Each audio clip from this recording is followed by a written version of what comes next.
Dulu terima kasih kepada Bu Yulia dan kepada Effie karena mereka mengantarkan, mengawalkan topik ini dengan baik. Saya diberi tugas untuk ngomong tentang AI dan pendidikan. Kami kira seluruh fungsi kerja itu bisa dilihat dengan 4 huruf, W-A-F-E, wife, istri, bride of Christ, and W itu word and worship. E itu instruction atau education, pendidikan, fokus akan kepada itu, dan F itu fellowship, semua yang terkait dengan relasi, komunikasi, kasih, and then E itu evangelism atau semua yang eksternal. Dan saya akan fokus khusus tentang AI dan pendidikan, AI dan education. Sebentar lagi akan mulai dengan aktivitas, tetapi sebelum itu saya just mau mulai dengan pertanyaan, apakah AI bisa jadi mitra belajar dan mengajar dari dua sisinya? Tadi sudah ada kesempatan, dan hanya untuk break, tapi saya harap untuk mikir 1-2 pertanyaan. So, aktivitas. Ini langsung mulai dengan demo. Kalau Anda punya HP, kalau Anda punya web, di dalam browser ketik ini. Okay? Dan saya tahu ini tidak sendiri, so pilih orang yang kiri atau kanan, bisa 2, kalau harus 3, tetapi lakukan ini, https://chat.openai.com. Okay? Semua sudah, itu di browser Anda, akan muncul, dan di bawah ada satu kotak, sangat mirip dengan kalau WhatsApp, di WhatsApp. Ada kesulitan, angkat tangan, ada 3-4 orang dari Sabda yang akan nolong, akan lihat, dan akan mengajak Anda untuk ikut praktis langsung. Oke? Okay?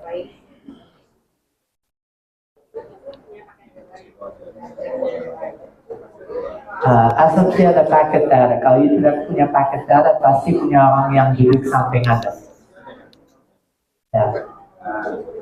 Dan itu oke kalau lihat bersama orang 2 bersama. Okay. Ini satu contoh. Kalau sudah akan dapat di bawah tempat untuk ketik. So, ketik apa? Baru belajar tentang prompting, belajar tentang fokus. Mulai dengan pertanyaan ya. Saya orang Kristen. Apa dampak AI kepada pendidikan Kristen?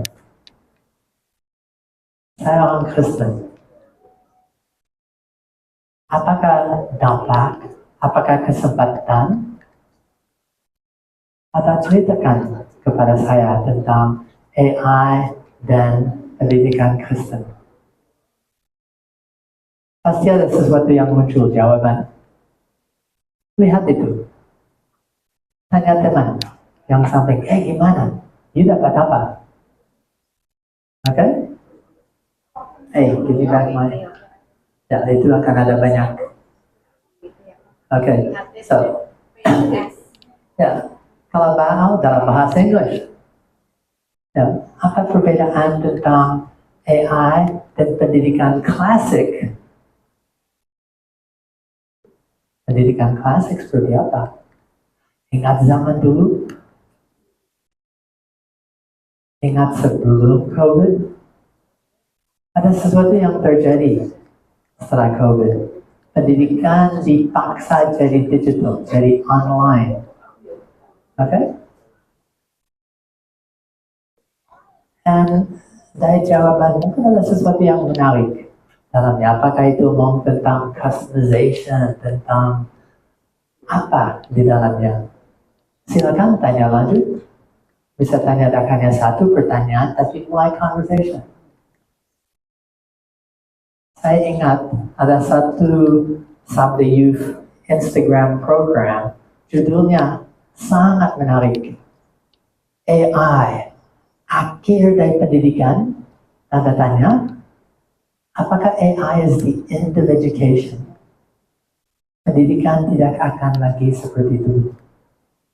Itu akhir dari pendidikan, tanya kalau ke AI. Apakah AI adalah akhir dari pendidikan? Tanya aja. dapat jawaban. Dan lihat, tanya orang samping, you dapat apa? Lihat jawaban mereka, kau tuh tukar HP atau kau punya laptop menunjukkan. Di dalam jawaban, apa yang paling tertarik? Oke? Baik. Yang penting, ada yang belum dapat sesuatu. Semua sudah dapat sesuatu. Saya lihat ada siswa-siswi yang hanya senyum. Mana HP-mu? Dan kalau tidak, cari pasangan, lihat HP mereka. Ya. Dari sini itu yang paling perlu lakukannya.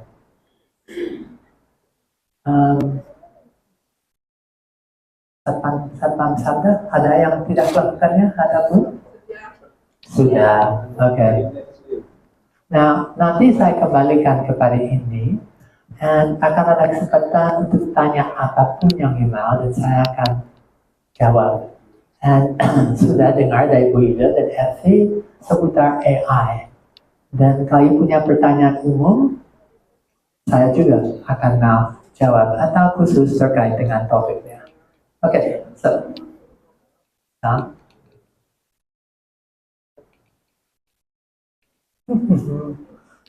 Ternyata saya akan harus lanjutkan ke PowerPoint kan dicuri dari saya. Oke. Ini topik AI dan pendidikan. Oke, akan mulai. Right. Saya akan mulai seperti tadi. Karena setiap kali saya ngomong tentang AI, saya akan mulai dengan kalimat yang sama. AI is dangerous. Itu bahaya. AI is scary. Sangat scary, menakutkan, sangat menakutkan. Dan saya syukur Yuda sudah curi dari saya, tapi itu no problem.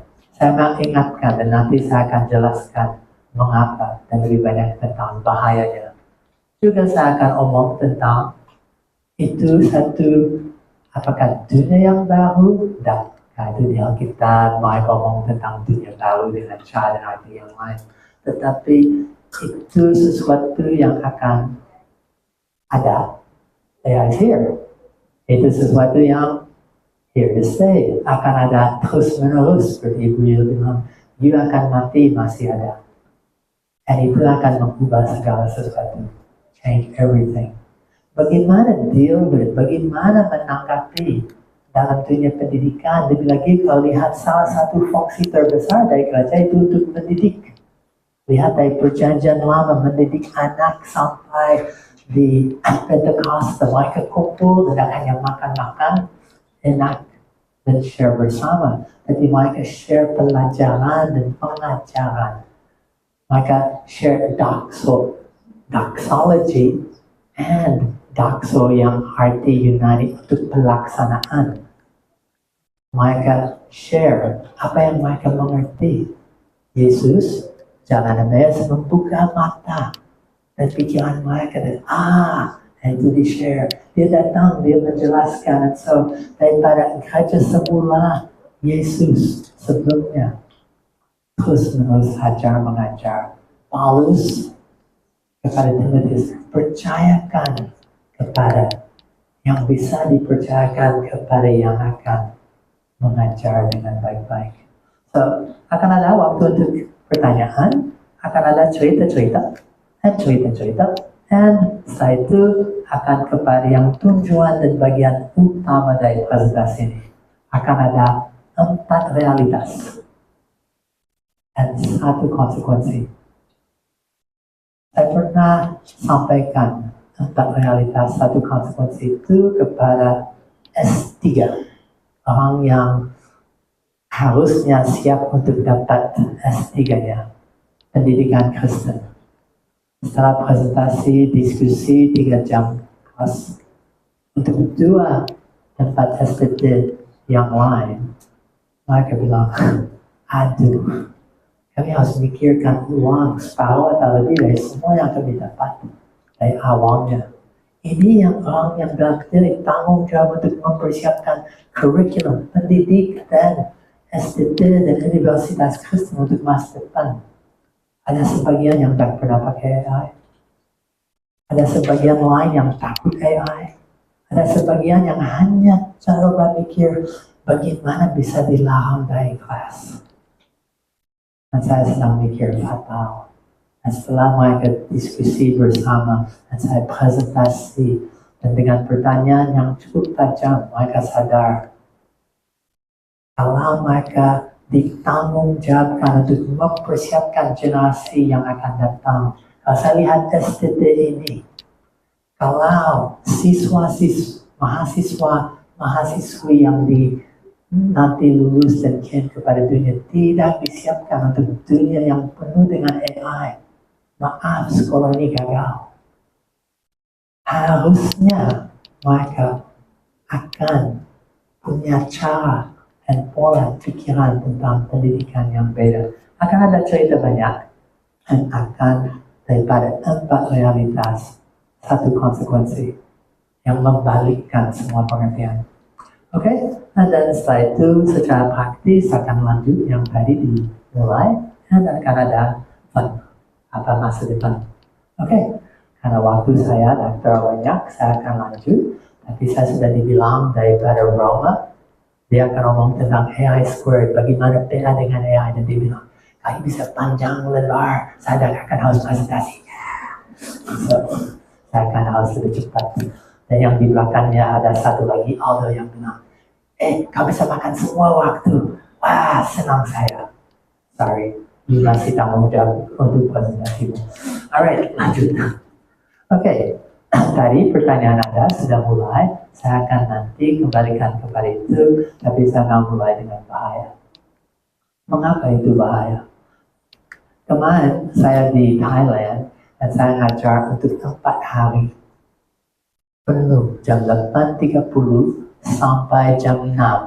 Khusus tentang AI for All. Ini conference Kristen. Di situ ada 500 plus orang daripada 180 organisasi dari 50 plus bangsa. Dan bukan khusus hanya AI, tapi itu satu bagian penting. Dan mulai dengan pertanyaan ini, mengapa itu bahaya? Dan mereka diskusi pairs, dan daripada itu mereka mulai omong macam-macam alasannya. Ada yang hanya omong tentang mungkin kerja saya, bye-bye. Mungkin anak saya tidak akan bisa dapat kerja. Kasihan. Ada lain yang ngomong tentang masa depan, truth, kebenaran. Gimana bisa tahu kalau AI pintar untuk bisa memproduksi, mengcloning suara, bisa membuat sulit karena orang pintar untuk meniru dan untuk bikin segalanya dengan itu. Dan ada yang lain yang ngomong tentang apakah orang Kristen akan malas kalau pendeta bisa ketik judul, ayat, magic box, ada khotbah yang keluar. Ya jelek ya, tapi tak penting ya, saya punya waktu nikmati, ada main sedikit, bandingkan dengan Sabda sudah punya 4 seminar tentang AI dan multiplikasi khotbah, AI dan mempersiapkan khotbah. 7 langkah kerja khas AI nolong untuk belajar, yaitu pendidikan. Belajar firman dengan lebih baik. Itu menolong untuk menemukan apa intinya, untuk ide-ide, untuk persiapan tema dari khotbah.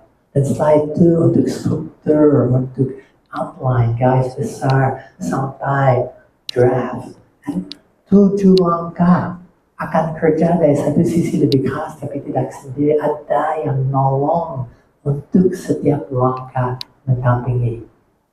Dan so daripada firman dan pendidikan untuk belajar sampai disampaikan dan multiplikasi untuk seluruh kerja bisa mendalami firman, pertanyaan, refleksi, dan ada berapa banyak yang bisa menolong. Wow, hebat. AI sangat menolong atau bahaya. AI menghancurkan semua cara bikin khotbah. Duanya sangat mungkin. Berapa banyak bahaya kalau saya tanya ada orang lain yang bilang AGI, itu Artificial General Intelligence, itu satu saat AI lebih pintar daripada manusia. Lebih pintar lagi karena bisa lihat berapa cepat kemampuan AI. Apakah ada satu saat manusia bukan mati karena bom nuklir, bukan mati karena global warming, climate change, bukan karena apa alasan lain, tapi karena AI? Ada orang yang khawatir AI akan mengakibatkan akhir daripada manusia punah. Ada berapa banyak bahaya? Itu topik yang lain. Ada etis, ada moralitas. Semua itu juga dalam konsep bahaya. Bahaya bisa sangat luas, bisa sehari lebih. Tapi waktu saya tanya di tempat itu, mereka diskusi dan ada satu orang yang ngomong dan mikir khawatir tentang bagaimana ini akan akibat sisi rohani dari gereja. Apakah ini akan menurunkan, apakah tidak hanya pendeta yang malas, tapi seluruh dunia gereja mulai untuk kebut. Ada orang lain yang punya jawaban yang saya akan ikut. Mereka banyak concerns, worries, banyak and setelah itu muncul apa pertanyaan, apa bahaya terbesar. Dan mereka setelah diskusi dan mikir daripada manusia punah sampai gereja, terkorupsi sampai dunia tidak seperti dulu. Maka sadar masalah terbesar. Itu akan jadi titik mulai untuk ngomong tentang AI dan pendidikan. Masalah terbesar adalah kalau saya dan Anda tidak belajar tentang AI. Kalau kami pura-pura tidak ada, kami tunggu sampai ya kapan-kapan aja. Kalau orang Kristen tanggung jawab dan sudah tahu di masa depan akan ada satu bencana, siapa tidak siap? Kalau sudah tahu dunia akan berubah, saya akan dengan nostalgia coba membangun kembali dunia yang lama, atau saya dengan segala kemampuan akan siap untuk dunia listrik kedua plus kalau pinjam frase yang juga gitu. Harus mempersiapkan diri, kerja, dan lebih lagi kalau di STT dunia pendidikan untuk yang akan datang. So, bahaya terbesar itu kalau you do nothing, tidak lakukan apapun. Itu bahaya terbesar. Kalau kerja juga. STT setelah dengar ini, ngomong tentang ini, harusnya saya akan bilang, mikir ulang cara belajar dan seluruh pengertiannya. Apakah gereja berani untuk mikirkan sedalamnya? Oke. AI stories, banyak cerita. Saya baru seperti bilang, 4 hari, 32 jam ajar tentang hari pertama, AI dan Bible. Hanya sehari, tak ada waktu yang cukup tentang AI dan Alkitab, terjemahan Alkitab, studi Alkitab, scripture engagement. Dari proses untuk menggali, mempersiapkan terjemahan sampai drafting, sampai quality control. Daripada AI dan Alkitab untuk pendidikan dalam dan di luar gereja. Untuk segala yang AI dan Alkitab. AI dan pendidikan, satu hari penuh akan dapat sedikit daripada itu. Hari berikut itu tentang AI dan gereja. Itu hari penuh. Saya sudah pernah berapa banyak tentang topik gereja and terkait. Dan hari terakhir itu tentang AI dengan tidak hanya pelayanan dan misi, tapi media. Dan semua itu hal-hal yang apakah orang sedang belajar, bagaimana seperti dibilang AI for God, AI dipakai. Dan so ada AI talk seperti Effie sudah bilang, ada AI night, misalnya ada berapa banyak resources. Saya masih mulai di mana saya masih ingat di mana saya mulai untuk mikir bersama orang tentang AI dan pendidikan lebih dalam. Saya dapat telepon bulan Maret tahun yang lalu dari satu orang yang sangat-sangat concern. Dan dia dengan 4 rektor daripada universitas Kristen yang terkenal di Indonesia, telepon dan Zoom, tanya dulu saya persiapan, saya presentasi, dan hampir 2 jam plus ngomong tentang AI dan pendidikan. Sikap mereka, saya akan bilang hampir tragis. Ini yang rektor pimpin dan mengarahkan sekolahnya, dan mereka hanya punya satu pertanyaan. Bagaimana tidak ada plagiat? Bagaimana melarang AI di dalam institusi universitas kami? Dan mereka tanya tentang apakah ada software, dan yang paling ironis di akhirnya, salah satu dari dosen itu, saya rektor, tanya apakah AI bisa menolong dosen-dosen yang masih harus ada banyak papers sekarang, syarat untuk audit dan akreditasi, dan mereka tidak. Yang students pakai, tapi mereka sendiri nggak pakai itu aja. Dan yang paling ironis, mereka tak hanya takut tapi tidak siap, dan ini pimpinan 4 rektor universitas Kristen terbesar, lebih 1 tahun lebih yang lalu. Berapa jauh mereka dari realitas yang di depan mereka. Akan lihat tempat realitas dan konsekuensi. Tapi saya lihat dalam tragedi itu, dan mereka mikir, mungkin kami akan bikin satu panitia khusus, kami akan mulai study, dan dalam beberapa tahun, kami mungkin akan ada kelas untuk introduksi kepada AI, sudah lebih banyak bahan tentang itu, daripada hampir semua sekolah teologi atau lain. Dan mereka, setelah saya ngomong dengan mereka, pelan-pelan sadar, tidak akan berubah fakta. AI is here to stay. Itu akan mengubah segalanya, termasuk dunia pendidikan. Dan mereka tidak takut, tapi tanya apakah ada cara untuk menolak itu?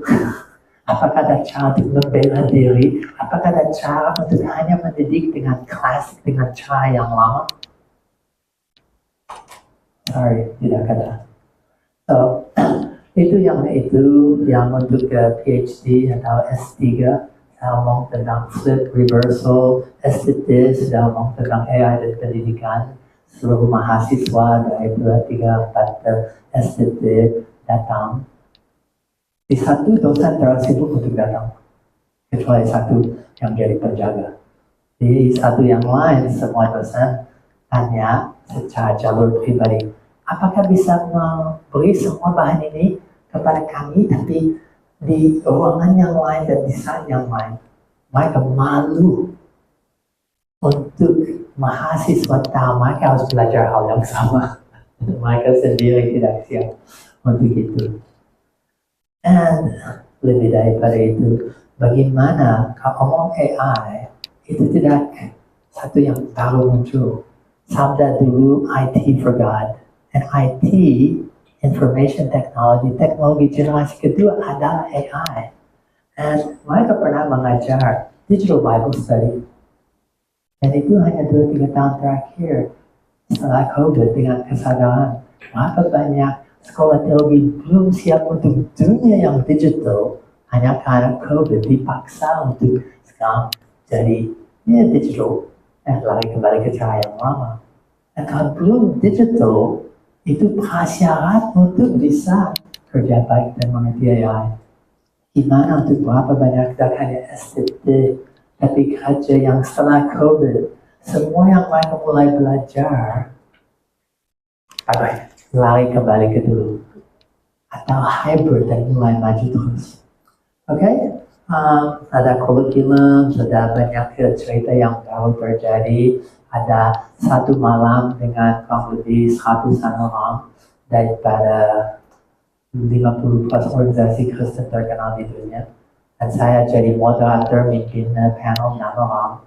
Dan mulai dengan apa cara yang paling kreatif yang Anda dalam organisasi memakai AI. Wow. Dan daripada akhirnya, bagaimana institusi Anda sedang adaptasi dan berubah karena AI. Dan mereka bilang seluruhnya daripada coba, ingat, conversation, experimentation, and sharing hasilnya. Seperti dibilang tadi, mereka bicara dan coba, dan wah ini bisa, ini tidak bisa, dan share hasilnya. Tapi semua dari itu, sampai organisasi mulai berubah, ada satu perjalanan, satu journey pendidikan. Maka sebagai institusi pun harus belajar, dan tidak hanya secara pribadi. Dan so akan lihat, AI dan pendidikan itu tidak hanya di institusi, tapi institusi harus belajar. Tidak hanya mahasiswa-mahasiswi, tapi dosen. Dan sekarang kami akan lanjut untuk itu. Sudah AI and Education Church, nanti ada bonus kecil terkait dengan church. Tapi sebelum itu, saya mau tanya, siapa sini ingin jadi miskin? Ada? Anakku, silakan miskin. Tapi jujur, setelah saya presentasi kepada yang 4 rektor itu, saya challenge apa semua siswa, mahasiswa sedang disiapkan untuk jadi miskin dalam masa depan. Oh, well, mungkin bukan miskin, tapi minimal consumers. Miskin, kayu tidak punya digital device, tidak tahu caranya, tidak bisa memakai dan belum pernah menyentuh satu HP. Berapa besar dunia digital yang tertutup kepada Anda? Berapa banyak kesempatan yang tidak bisa dilaksanakan? Termasuk ada dunia pelayanan digital yang tertutup juga. Mereka, maaf, miskin secara digital. Kalau lihat DQA, IQ, DQ-nya, maaf, kasar, lebih mirip dengan batu. Mereka tidak ada akses, tidak ada kemampuan untuk belajar apapun. Yang miskin, atau hanya consumer, itu yang saya lihat yang tragis. Berapa banyak orang hanya diajar bagaimana memakainya. That's it. Tapi gadgetnya, apakah mereka belajar gadget for God? HP-ku untuk Tuhan. Dan sini saya akan ngomong sesuatu yang perbedaan antara dulu pemuridan dan sekarang. Dulu pemuridan, proses untuk bagaimana mengajar orang muda untuk hidup secara Kristen itu 3H. Dan 3H gampang, head, heart, and hands. Ya, pikiran otak, hatinya, jantung, dan tangannya. 3H, cukup. Dan kalau sudah betul ngajar dengan baik-baik 3 bagian itu, kalau saya memuridkan orang, wah itu Kristen orang muda baik.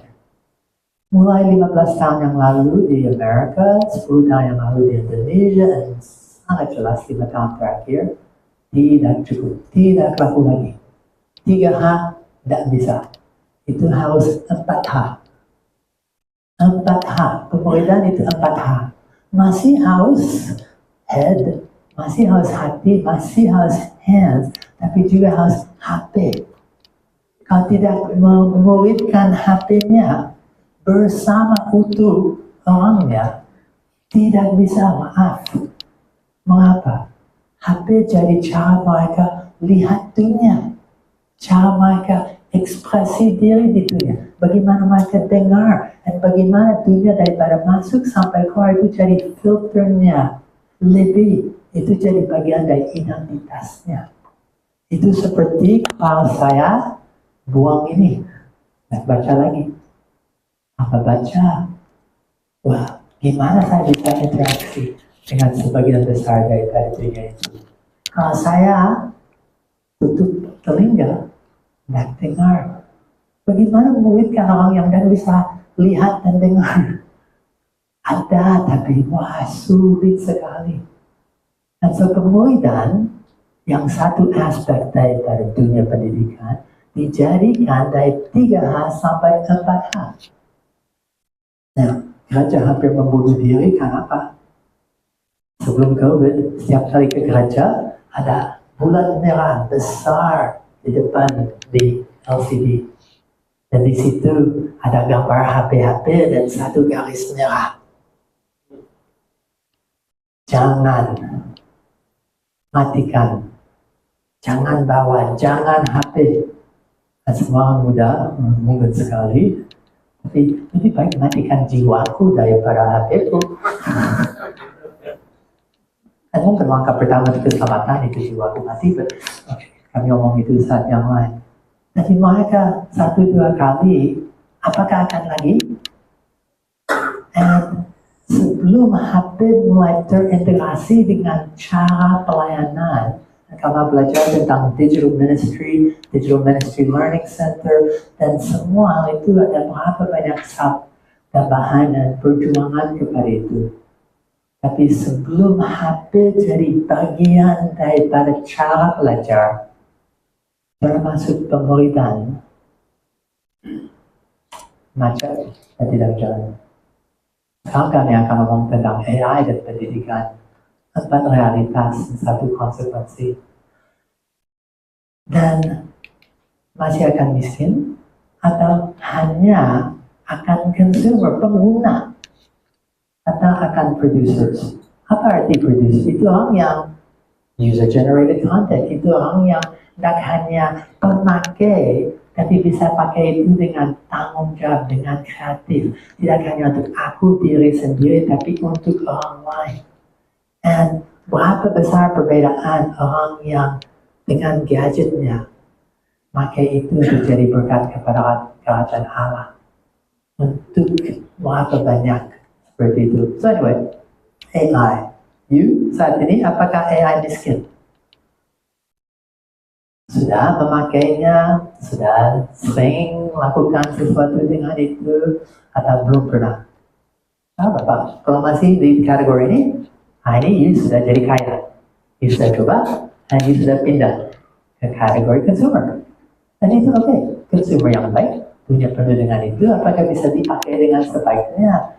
Tapi apakah akan ditingkatkan untuk AI dipakai untuk bikin bahan sekolah minggu? Untuk bikin renungan, untuk PA, untuk mengajar satu mitra dalam prosesnya. You nanti akan di mana? Pura-pura nanti aja. You memakai itu ya sosok. Atau you akan betul tanya Tuhan, bagaimana AI for God untuk His people, His kingdom, His purposes, tujuannya, kerajaannya, tujuannya. Bagaimana AI ini bisa dipakai lebih lagi dalam konteks pendidikan. Oke, so kepada 4 realitas. Saya sudah mengawasi atau untuk to watch over, observasi dan lihat berapa banyak sekolah daripada SMP, SMA, dan tentu punya teenager yang jadi anak universitas, yang S2, punya berapa banyak teman yang punya anak, dan lagi saya terus menerus coba belajar bagaimana AI dan dampaknya, konsekuensinya, dan lebih lagi seperti apa realitasnya di dalam dunia pendidikan. Tidak hanya gereja, tapi dunia pendidikan.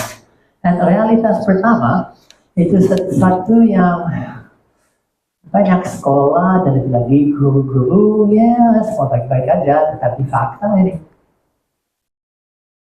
Semua anak-anak yang bisa akan memakai AI. Berapa sekolah yang mengelarang, berapa banyak guru yang bilang, jangan. Yang terjadi, anak lebih pintar. Tadi you lihat bagaimana fokus prompting. Guru bilang, tulis essay 1,5 halaman topik ini. And jangan pakai AI. Dan harus ditulis sendiri. So AI dapat prompt. Essaynya, topiknya, dan spice. Jangan lupa 8 kesalahan ejaan. 3 kalimat yang terlalu pendek, 4 yang terlalu panjang, dan kacaukan punktuasi dalam 2 kalimat. Guru baca, wah, ini harus. Tapi anak sudah tahu bagaimana dari plagiat sampai bikin sesuatu yang dah tahu AI. Mereka tambah pintar, mereka bisa memakai itu untuk berapa banyak hal. Ya bagian besar Dr. otomatis baik. Tapi kualitas pertama, semua siswa, mahasiswa, semua yang bisa, yang ditugaskan sesuatu di dalam proses sekolah akan dan sedang memakai AI. Itu sedikit lucu. Di satu STT, kami tanya, siapa sini pakai AI untuk tugasnya? Tiga tangan. Dan di situ dah ada yang dosa-dosa bilang, kau lihat dosa-dosamu tidak ada, kami dah akan bocorkan. Siapa yang memakai? Dan yang paling lucu, ada satu anak yang tangannya tidak naik, tapi temannya yang sampingnya marah. Kenapa? Ini caranya dan tidak ceritakan ke saya, karena yang temannya dapat skor dan nilai bagus sekali, dan dia sedang sulit dan gagal, dan temannya tidak ceritakan kepada dia. Itu rasanya bisa baik-baik dengan nilaimu. Malah kepada temannya karena tidak di-share. Dan semua teman sedang share cara yang benar, tidak benar, cara apapun. Dan itu realitas yang kedua. Kalau sudah sadar, anak memakainya, apa tanggung jawab terpenting untuk guru? Guru harus mengajar bagaimana memakai AI dengan hikmat dan dengan bijaksana, wisely and effectively. Apapun, saya guru matematika atau guru bahasa. Kalau saya sudah tahu mereka akan pakai, saya harus menolong mereka untuk pakai itu dengan tanggung jawab, dengan cara yang benar, dengan cara yang terbaik. Kalau saya guru matematika dan saya tahu anak akan memakai calculator, apakah lebih baik satu kelas orientasi calculator bagaimana memakainya, atau mereka sekarang ya, sekarang tidak? Ini jauh lebih dari calculator. Itu internet, nah itu lebih lagi. And so, seperti dulu, anak diajar bagaimana pakai internet, pakai Google, pakai software dengan baik. Sekarang anak akan harus diajar. Ini realitas, bagaimana pakai AI dengan baik. Tapi, kalau mengerti AI, cara memakai itu baik sangat beda dengan Google. Google itu hanya untuk indexing, itu bisa menemukan cut paste, oke?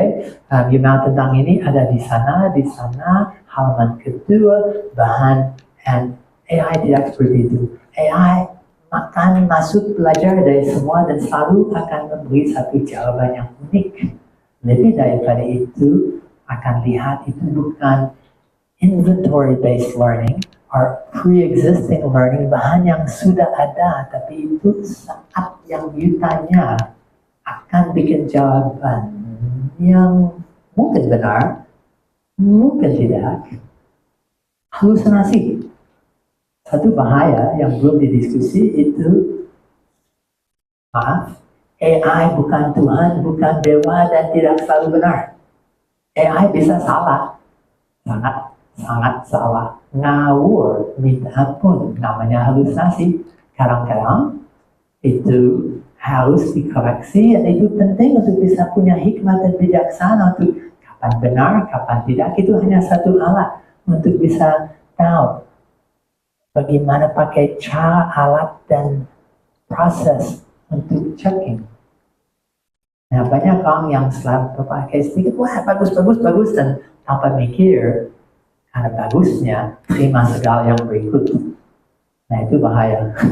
Ingat satu contoh yang sangat sederhana. Saya tanya, saya mau satu garis besar dari kitab Ruth. So, itu bilang pasal 1, bagus, 2, pasal 3, pasal 4, pasal 5, pasal 6. Ruth hanya punya 4 pasal. Okay, so saya just ingatkan, saya just tegur, Ruth hanya punya 4 pasal, atasnya, please check and mikir ulang. Hasil bagus sekali yang berikut. Itu hanya just and so kadang itu akan baik, kadang tidak. Halusinasi. Ini wisely, effectively. Tidak terima semua buta. Maaf. Terima semua buta. Tidak ada critical thinking. Tidak ada semua skills daripada AIQ otomatis. Guru bagaimana, dan hanya AI quotient, tetapi bagaimana menolong mereka untuk tahu yang benar dan tidak. Bagaimana memakai itu secara efektif untuk menolong dalam tugas-tugas. Untuk mendampingi. Nah, dalam kalimat ini ada masalah. Bukan students, mereka mau belajar, tapi teachers. Berapa banyak guru bilang, saya pencegah 3 tahun, jangan ganggu saya. Saya sudah mengajar dengan Chinese seperti yang guruku dulu. Saya diajar oleh, dan mereka untuk berubah sulit. Kalau semua bahan harus berubah, kalau cara mengajar harus berubah, tidak mungkin. Dan so, hambatan terbesar, dan kami akan lihat sebentar lagi, biasa bukan students. Mereka berani dan siap dan senang untuk diajar. Kalau saya bilang ke semua, oke, keluarkan HP-mu, sekarang ketik ini, dan mulai lihat jawabannya. Senang, bisa dapat banyak, waduh, dan mereka ya, mudah, senang untuk main HP. Tapi guru harus mengubah total pola pikiran sebentar lagi ke sana. So, tanggung jawab guru, tidak hanya bahan diri, tetapi bagaimana AI bisa dipakai untuk apa yang jurusannya atau subject matter dan so on. So anyway, yang ketiga, realitas berikut. Itu berarti harus flip the classroom. Flip the classroom atau hybrid classroom atau blended classroom punya satu fondasi dasar. Dan kelihatan waktu ada COVID. COVID membuktikan anak di luar kelas bisa belajar, pakai Zoom, bisa dapat bahan, dengar bahan, nonton bahan, tulis, tugas, dan hampir semua bisa dijadikan di luar kelas. Apa gunanya kelas? Untuk apa dikumpulkan? Well, flip the classroom itu asumsi di luar kelas informational, informasi. Di dalam kelas transformational, transformasi. Di dalam kelas itu saat untuk synthesis, saat untuk interaksi, saat untuk diskusi, saat untuk apa isunya, bagaimana topik ini relevan, dan bagaimana mendalami informasi yang dapat di luar.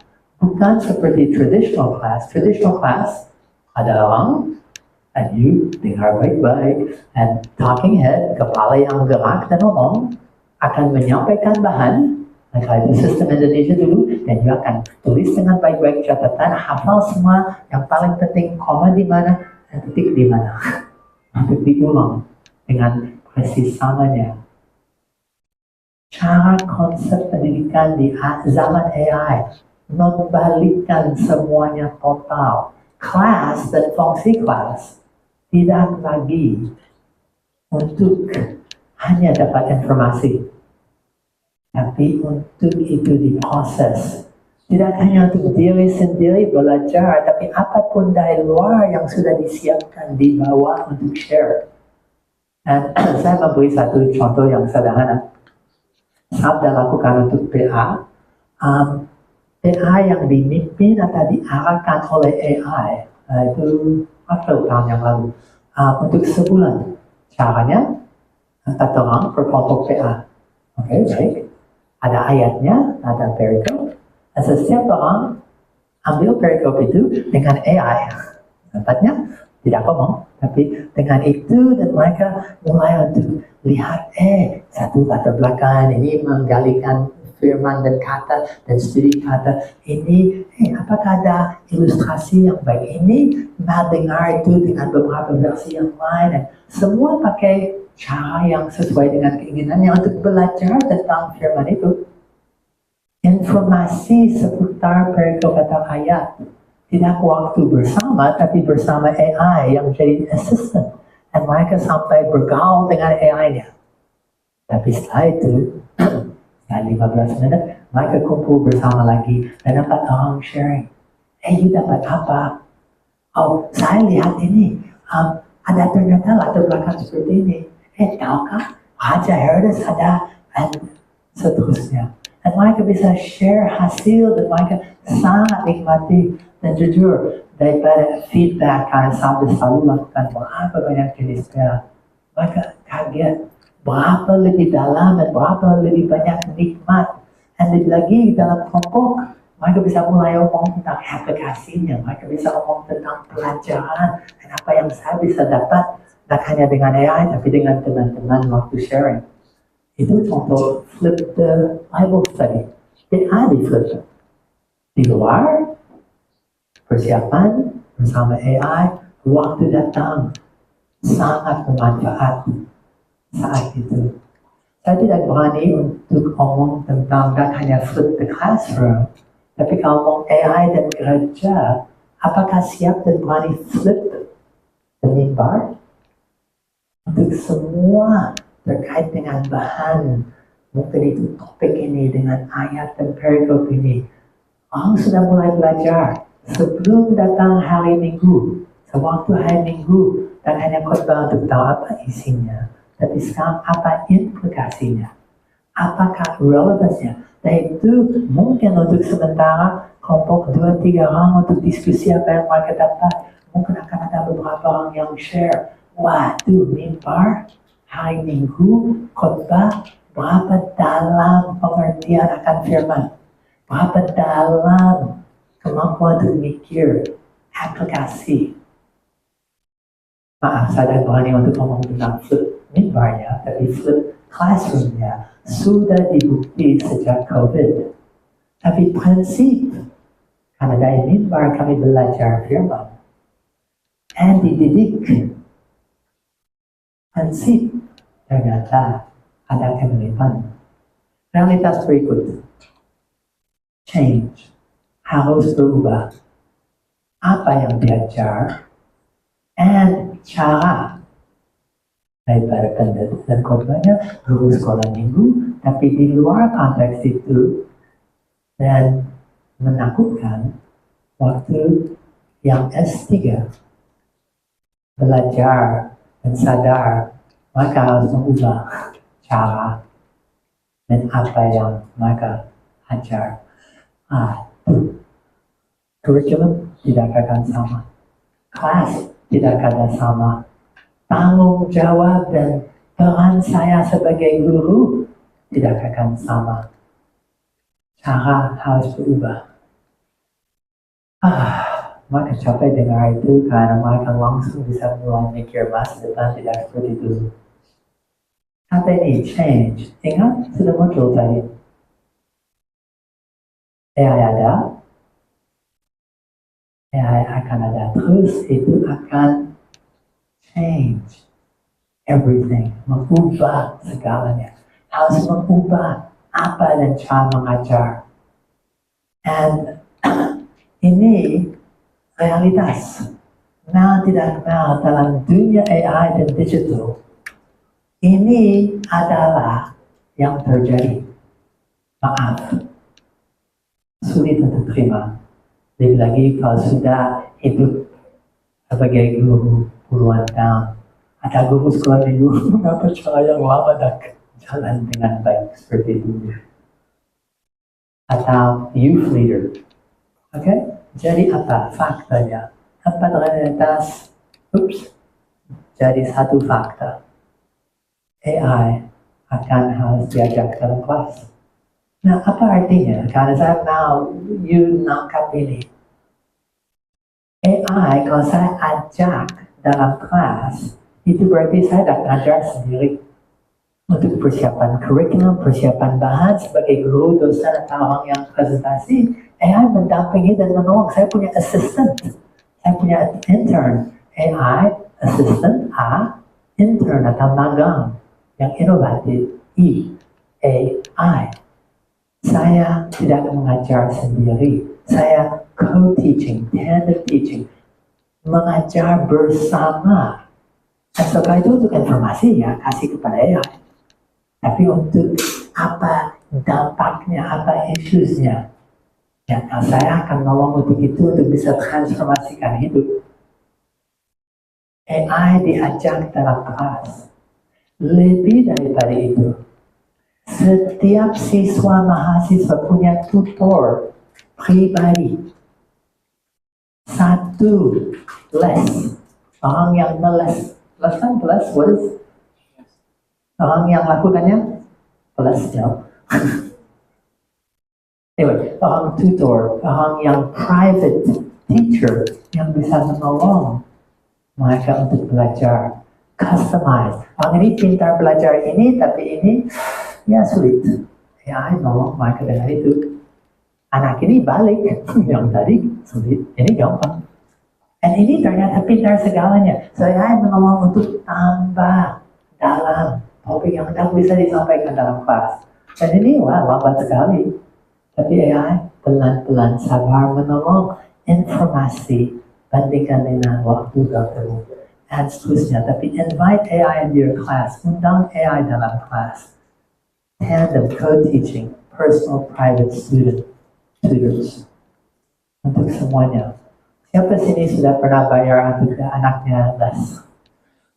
Tuh, ternyata math, anakku udah pintar math dulu, and so Mathematica harus ada satu teman, syukur dan bayar, tetapi yang nolong dan ada satu saat, kalau AI, gampang, anak yang sama, sekarang untuk belajar bahasa, dia pakai gamification langsung online, sudah belajar dua bahasa, berapa banyak, dengan teman-teman dan seterusnya online. But anyway, kalau lihat AI harus diundang dalam kelas. Dan tidak hanya kelas di flip, tidak hanya mengubah segalanya, tetapi AI diajak dalam kelas. Saya ngajar sendiri, and you selalu punya personal tutor. Nah, saya memberi ilustrasi. Tadi topiknya AI dan pendidikan, right? Dengan HP atau laptop diri sendiri, you sudah dapat berapa banyak, right? Dan kalau baca itu dan tanya berdasar itu, dan you akan bisa dalam beberapa pertanyaan dapat jauh lebih yang waktu saya memungkinkan untuk sampai. And you bisa sesuai dengan kebutuhannya. Saya perlu tahu tentang AI dan pendidikan sekolah teologi khusus untuk exegetical atau untuk sekolah minggu. Dan bagaimana? Kemarin satu guru sekolah minggu sedang coba mengajar untuk bagaimana umur 5. Satu, karena sedang perjalanan, dia baru akan datang Sabtu malam dan pagi harus mengajar. Jadi dengan AI dia siapkan lagu khusus untuk anak-anak di dalam satu bahasa asing yang dia sendiri dan terkuasai. Karena dia akan mengajar kepada gereja yang Afrika. Dan yaitu dia sudah punya bahan, tapi bagaimana satu guru bisa memberi semua itu? Tidak. Tapi AI bisa custom personal learning sesuai dengan topik dan kebutuhan saat itu.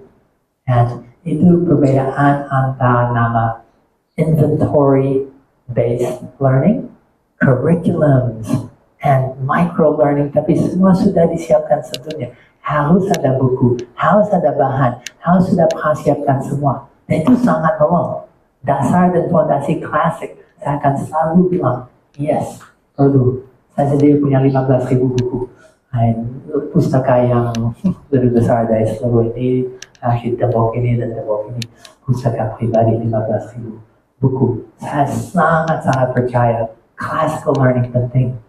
Tapi saya tidak bisa menemukan satu buku pun tentang beberapa topik yang saya sampaikan kemarin. Tidak pernah ada yang tulis tentang itu atau dibukukan. Tapi dengan AI, learning tidak hanya diajak dalam kelas, tapi jadi learning on demand atau just-in-time learning. Saat yang dibutuh, apa yang dibutuh, itu yang memungkinkan kalau anak punya kesulitan dengan bagian ini, langsung ditutor. Oh, dan ini bukan konsep yang baru. Ternyata ajak AI ke dalam kelas tidak hanya bahan yang sudah dipersiapkan atau situational learning, itu sesuatu yang kelihatan 2000 tahun yang lalu. Ada satu nama rabbinic learning. Yesus jalan dan lihat yang beli, yang bunga, dan ceritakan. Dia lihat, bohong, dan itu jadi pelajaran. Dan sedang dengan yang zaman itu, dia mengajar terus-menerus sesuai dengan situasinya. Sekarang, kami hanya mengajar sesuai dengan bahan yang sudah dipersiapkan. AI akan memungkinkan nama learning on demand, just-in-time learning. Satu tingkat untuk bahan dan kebutuhan bisa bertemu saat yang sama. Di belakang mereka sedang bilang 11:26 berarti waktu saya sudah lewat, tapi tidak apa-apa karena seperti saya bilang yang paling penting itu untuk tahun ini. Oke, koko semua ini bisa dilompatkan. Belajar diskusi. Tadi you sudah mulai dengan ini, and hanya satu kecil, future of AI. Tadi sedang ngomong, learning on demand, just-in-time learning. Future of AI, saya bisa kasih kepada topik seperti tadi. You sudah bisa mulai belajar. Dengan 1-2 teman, kami lihat diskusi, hasil dari diskusi, kalau saya punya waktu, saya akan bilang, oke, you dapat apa? You dapat apa? Apakah ada pertanyaan dari itu? Kami tanya bersama, kami diskusi hasilnya. Saya tahu guru-guru sekarang yang syaratkan anaknya harus tulis essay bersama dengan AI. Sekarang hasilnya didiskusi bersama aku. Dan berapa banyak cara kreatif. Ini hanya mengawalkan satu masa depan yang akan luar biasa. Dan tujuan saya itu introduce the topic. Kemarin saya untuk 8 jam termasuk praktek, termasuk mempelajari data, persiapan bahan dan seterusnya khusus tentang topik ini.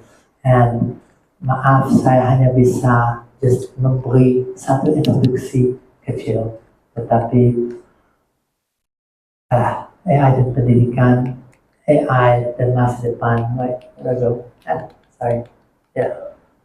bonus wise itu hanya untuk bilang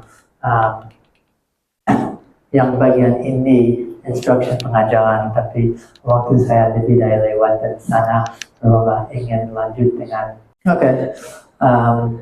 now sedang transisi dan mereka daripada yang dapat ada yang just heran, ada yang seharusnya uji 2-3 hours for this, perlu 2-3 jam untuk ini jadi dengan baik, tapi maaf dalam kurang 1 jam saya coba untuk sampaikan sedikit perasaan.